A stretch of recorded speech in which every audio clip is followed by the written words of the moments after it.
حضرت علی نے فرمایا تھا حضرت فاطمہ کو دفن کرنے کے بعد لِكُلِّ اجْتِمَاعٍ مِّن خَلِيلَيْنِ فُرْقَةٌ وَكُلَّ الَّذِي قَبْلَ الْمَمَاتِ قَلِيلٌ۔ آج فاطمہ کو دفن کرنے کے بعد مجھ پر یہ بات کھل گئی ہے، کوئی کسی کا ساتھ نہیں دے سکتا، کوئی سدا سلامت نہیں رہ سکتے۔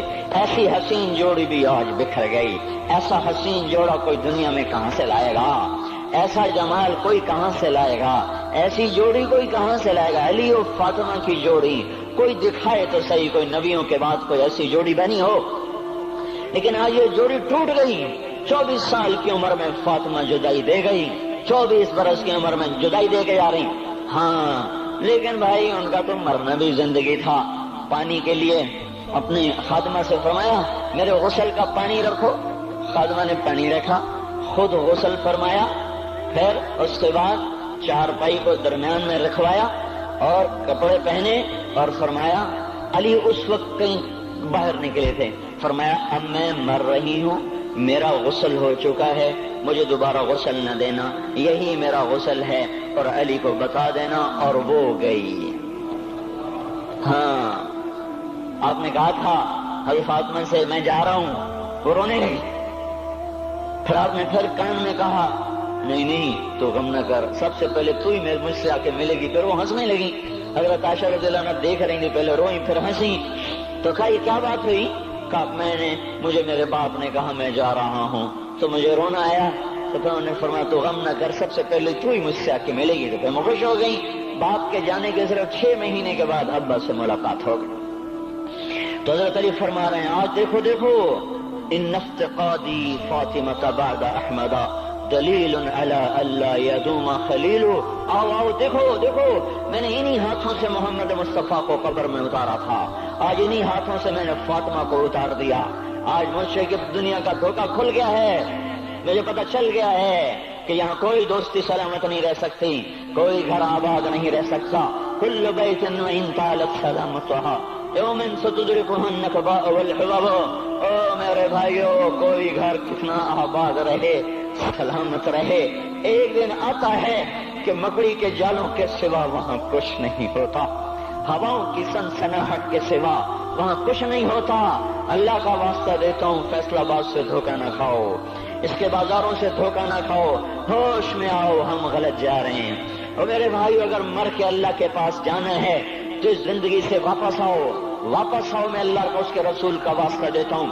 اگر مر کے کہیں اور چلے جانا ہے، اگر مر کے اللہ کے پاس نہیں جانا یا اللہ کے رسول کا سامنا نہیں ہے، جو مرضی کرو، پھر ہم بھی چھوڑیں، اب ہمیں بھی کوئی سمجھاؤ، ہم کیوں بول بول کے گلے کی ایک ایک رگ میں درد اتار بیٹھے، گھر چھوڑ چھوڑ چھوڑ چھوڑ، سارا وجود ہڈیوں میں درد اتر گیا ہے، تو کوئی ہمیں بھی راستہ بتاؤ کہ یہ راستہ ہے، اس پہ موج میلہ بھی ہوگا، اللہ بھی نہیں ملے گا، آؤ ہم سب پھر ہم بھی مل کر تمہارا ساتھ دیں۔ ہم کیوں ایسے کھاری اٹھائے ہوئے در در کی ٹھوکریں کھاتے پھر رہے ہیں؟ میرے بھائیو، اور اگر ایسا کوئی راستہ نہیں ہے، اور میں بتا رہا ہوں کوئی نہیں ہے، کوئی نہیں ہے، کوئی نہیں ہے، میرے پاس کوئی مضمون نہیں بیان کرنے کو۔ میں یہ نوجوانوں کو دیکھتا ہوں، میرے بند ٹوٹ جاتے ہیں، میں دیوانہ ہو جاتا ہوں کہ میں ان کے کیسے دلوں میں اتر کر ان کے دلوں کی لگاموں کو اللہ کی طرف پھیر دوں اور اس کے رسول کی طرف پھیر دوں۔ یہ جب گانے بجانے میں ڈوبتے ہیں، جب یہ رقص گاہوں کو چلتے ہیں، جب یہ تاجر غلط تولتے ہیں، اور جب یہ بینک سے قرضے لے کر لمبے لمبے نظام بناتے ہیں، پرائز بانڈ خرید کر دعائیں مانگتے ہیں اللہ میرا بانڈ نکل آئے، او میرا بھائی تجھے کیا ہو گیا؟ تو جوئے پر دعائیں کر رہا ہے کہ یا اللہ میرا بانڈ نکال دے۔ میں کیسے ہوش میں لاؤں؟ میں تو خود مدہوش ہو چکا ہوں۔ میں تو صدمے جیسے آدمی کو پاگل کر دیتے ہیں، دیوانہ کر دیتے ہیں۔ وہ دیوانگی کی کیفیت ہے کہ کوئی سنتا ہی نہیں، کوئی مانتا ہی نہیں، 4 دن کے تھوڑی دیر کے لیے ہائے ہائے کرتے ہیں، پھر وہی ڈگر، وہی راہیں، وہی غفلت، وہی صبحیں، وہی شامیں۔ کہاں سے کوئی آئے گا؟ کون سی آواز آئے گی؟ کوئی قیامت کے کڑکا کو سننا چاہتے ہو؟ کیا آسمان کے دھماکے سن کے توبہ کرنا چاہتے ہو؟